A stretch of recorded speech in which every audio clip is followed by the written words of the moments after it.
धमाका जमीयत उलमा इस्लाम समीउल हक ग्रुप के सरबराह और मदरसे के नायब मोहतमिम मौलाना हामिदुल हक हक्कानी समेत 6 अफराद शहीद हो गए। पुलिस के मुताबिक धमाका नमाज जुमा की अदायगी के दौरान हुआ। सदर मुमलिकत आसिफ अली जरदारी और वज़ीर आज़म शहबाज शरीफ की बम धमाके की शदीद अल्फाज में मजम्मत, जख्मियों की जल्द सेहत याबी की दुआ। कहा, बुज़दिलाना और मजमूम कार्रवाइयाँ दहशत गर्दी के खिलाफ हमारे आज़म को पस्त नहीं कर सकती। मुल्क से हर किस्म की दहशत गर्दी के मुकम्मल खात्मे के लिए पुरअज़्म है। वज़ीर आला पंजाब मरियम नवाज ने कहा, दहशत गर्दी के खिलाफ जंग जीतेंगे, पूरी कौम यकसू और मुत्तहिद है।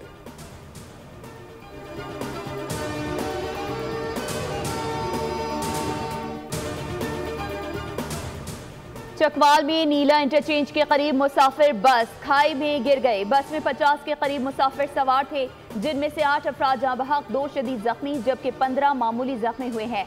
मुसाफिर बस सुआत से कराची जा रही थी। उधर वाशिक में 3 तेल बरदार गाड़ियों में तसादुम हो गया। इस हादसे में 5 अफराद झुलस कर जहाँ बहक हो गए। इस हादसे की वजह से सड़क की खराबी को करार दिया जा रहा है।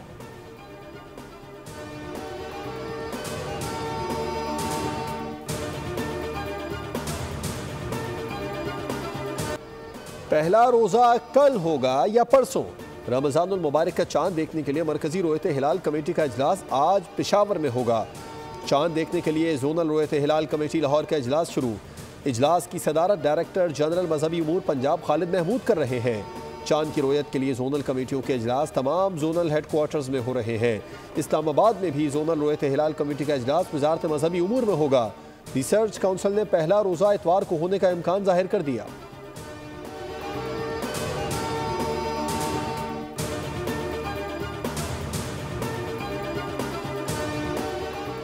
आईनी बेंच में मजीद 5 जजेस के इजाफे की मंजूरी। Justice Hashim Kakar, Justice Aamir Farooq, Justice Shakeel Ahmed, Justice Ishtiaq Ibrahim Khan और जस्टिस सलाहुद्दीन पंवर आईनी बेंच में शामिल। खैबर पख्तूनख्वा से 2, बलूचिस्तान, सिंध और इस्लामाबाद से एक जज शामिल किया गया है। ज़राए के मुताबिक आईनी बेंच में मजीद 5 जजेस शामिल करने की मंजूरी अक्सरियत से दी गई।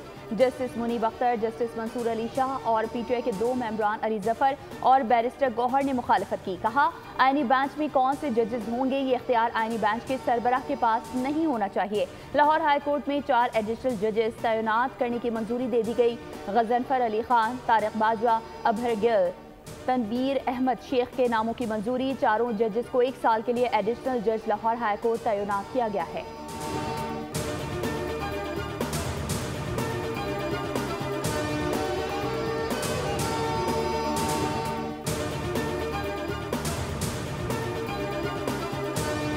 सुप्रीम कोर्ट के आईनी बेंच ने सानह 9 मई से मुतालिक जुडिशल कमीशन की तश्कील के मामले पर तहरीक इंसाफ को मजीद दस्तावेजात जमा कराने की मोहलत दे दी। जस्टिस अमीनुद्दीन खान ने इस्तफसार किया, आपकी इस दरख्वास्त में सदा क्या है? वकील ने जवाब दिया, 9 मई के वाक़े पर जुडिशल कमीशन तश्कील दिया जाए। 9 मई के मुल्ज़िमान को किस अंदाज से प्रोसिक्यूट किया जा रहा है? जस्टिस मोहम्मद अली मजहर ने रिमार्क दिए कि सिविलियन के मिलिट्री ट्रायल से मुतालिक इस्तदा तो आपकी गैर मौसर हो चुकी है, वो तो अलग से केस चल रहा है। जस्टिस जमाल खान मंदोखेल ने इस्तफसार किया कि किस कानून के तहत जुडिशल कमीशन बनाया जाए। आपने अपनी दरख्वास्त में लिखा है कि 9 मई वाक़े में दर्जनों शहरी जहाँ बहक हुए। क्या आपने 9 मई को जहाँ बहक होने वाले किसी शहरी का डेथ सर्टिफिकेट लगाया है? कोई एक सर्टिफिकेट तो हमें दिखा देते।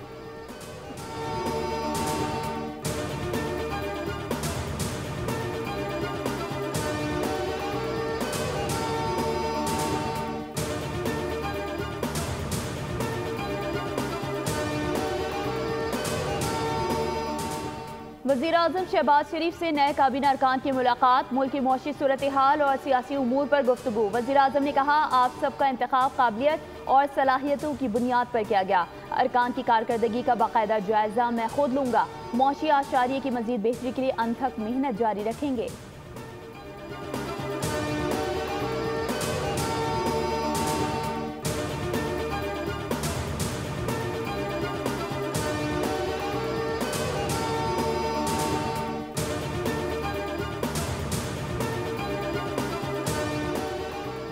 टेक्नोलॉजी से तरक्की की राहें खुल रही हैं। नौजवानों को जदीद तकाज़ों से हम आहंग करेंगे। पायदार तरक्की के लिए जदीद टेक्नोलॉजी को अपनाना होगा।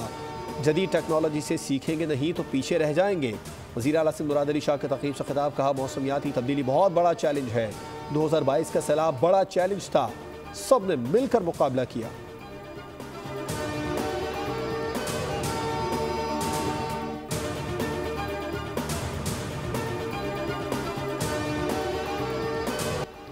पाकिस्तान पर सरमायाकारों का एतमाद बढ़ रहा है। शरह सूद में कमी से सरमायाकारों को फायदा हो रहा है। सीनियर वजीर शर्जील इनाम मेमन का तकरीब से खिताब, कहा पाकिस्तान में ई कॉमर्स की बहुत ज़रूरत है। चाहते हैं हुकूमत और सरमायाकार मिलकर काम करें। पाकिस्तान सरमायाकारी के लिए शानदार जगह है। सिंध में पब्लिक प्राइवेट पार्टनरशिप प्रोग्राम को तस्लीम किया गया है। वज़ीर आज़म ने भी पब्लिक प्राइवेट पार्टनरशिप मॉडल को तस्लीम किया।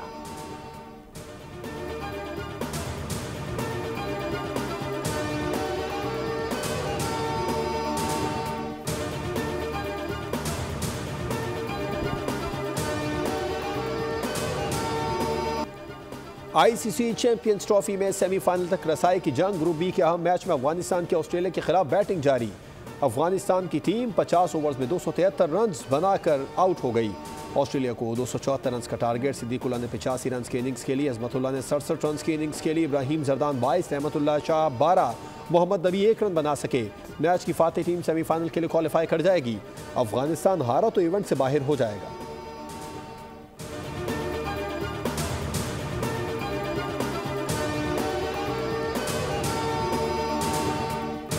पाकिस्तान सुपर लीग के 10वें एडिशन के शेड्यूल का ऐलान। इवेंट का इनेकाद 11 अप्रैल से 18 मई तक होगा। कज़ाफी स्टेडियम फाइनल समेत 18 मैचेस की मेज़बानी करेगा।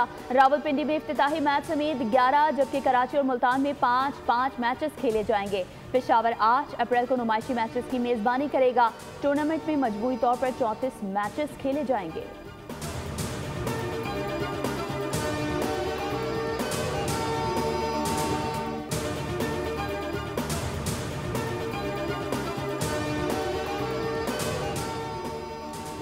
एशिया कप क्रिकेट टूर्नामेंट रवां साल सितंबर में भारत के बजाय यूएई में करवाए जाने का इम्कान। क्रिकेट वेबसाइट के मुताबिक इवेंट की मेज़बानी भारत के पास रहेगी, लेकिन भारत और पाकिस्तान के दरमियान सियासी तनाव के बायस एशिया कप न्यूट्रल वेन्यू पर होने का इम्कान है।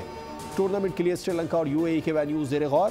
वेन्यू का हतमी फैसला एशियन क्रिकेट काउंसिल करेगी।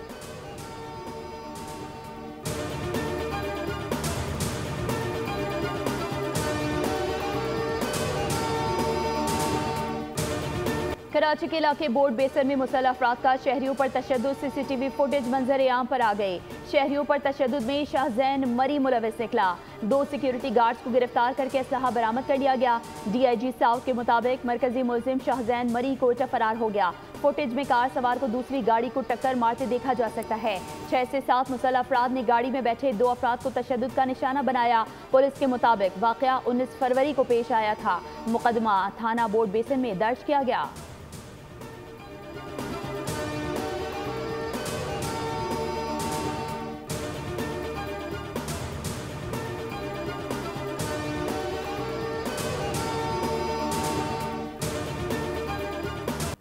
कराची में ट्रैफिक हादसा से मजीद 3 अफराद की जान गई। शारा फैसल पर गाड़ी की मोटरसाइकिल को टक्कर। हादसे में 2 अफराद जान बहक। राइडर सवारी लेकर जा रहा था। नुमाइश चौरंगी के करीब 2 मोटरसाइकिलें टकरा गई।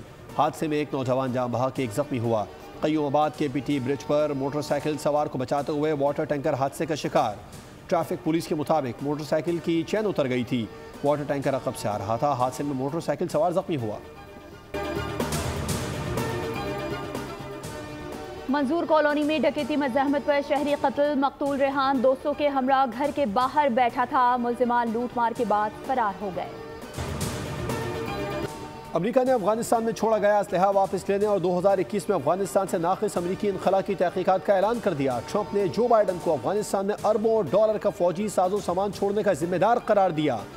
हम अफगानिस्तान में छोड़ा गया अमेरिकी असलहा वापस लेंगे।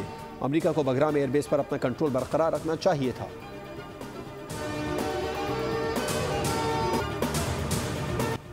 गजा जंगबंदी मुआहदे का पहला मरहला जारी है। इसराइल ने 24 बच्चों समेत मजीद 46 फ़लस्तीनी रिहा कर दिए। काहिरा में दूसरे मरहले के लिए हमास और इसराइल में मुज़ाकरात का आगाज़ हो गया।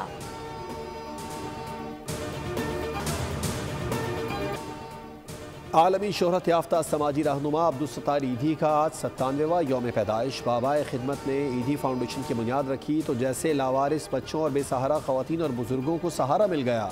दुनिया की सबसे बड़ी रज़ाकाराना एम्बुलेंस सर्विस कायम की। खिदमात के एतराफ़ में उन्हें कई मुल्की और आलमी एजाज़ात से नवाजा गया। ईदी आज भी हर पाकिस्तानी के दिल में जिंदा है। इटली के मारूफ मिलान फैशन वीक में खवातीन के लिए नई कलेक्शन पेश कर दी गई। खिजा और सरमा की मुनासबत से ढीले ढाले लिबास तैयार किए गए हैं। ये फैशन वीक 3 मार्च तक जारी रहेगा।